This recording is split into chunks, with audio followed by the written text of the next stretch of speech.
नमस्कार दर्शक बंधु, बहुत बहुत स्वागत आम यूट्यूब चैनल को।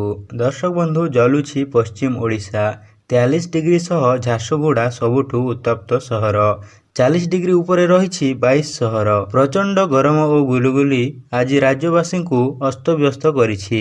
उपकूल और आभ्यंतर तापमात्रा कमी सुधा सामुद्रिक पवन प्रवाह वायुमंडलर आर्द्रता बढ़िया जोगु प्रबल गुलुगुली अनुभूत होउथिला। अन्यपटे उपकूल और आभ्यंतर ओडिशार किछि स्थान रे आकाश मेघाच्छन्न रहिबा फल गुलुगुलीर मात्रा बढ़िथिला।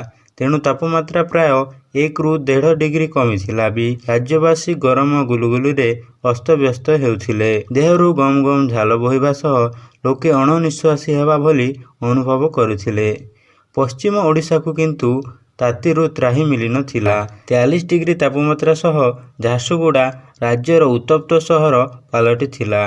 पछकु रहिथिला बौद्ध 42.5 degree, Sambalpur 42.4 degree, Talcher 42.2 degree, Titlagarh और सुंदरगढ़ 41.5 डिग्री। यह व्यतीत राज्यर 22 सहर तापमात्रा 40 डिग्री अतिक्रम करिथिला। आंचलिक पाणीपाग विज्ञान केन्द्रर सूचना मुताबक आसंता 3 दिन में राज्यर सर्वोच्च तापमात्रा 2 ରୁ 3 डिग्री पर्यंत खसीपे। सर्वोच्च तापमात्रा 40 डिग्री बा याठारु अधिक रहिबो। आसंता काली किछि स्थान रे अपराह्न आड़कू कालबैशाखी वर्षा मध्य होई पारे।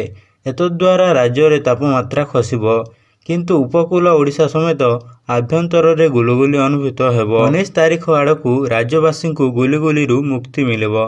तापमात्रा स्वाभाविक ठारू 2 ରୁ 3 डिग्री अधिक रही पारे, किंतु ताती अधिक बढ़िबार संभावना कम।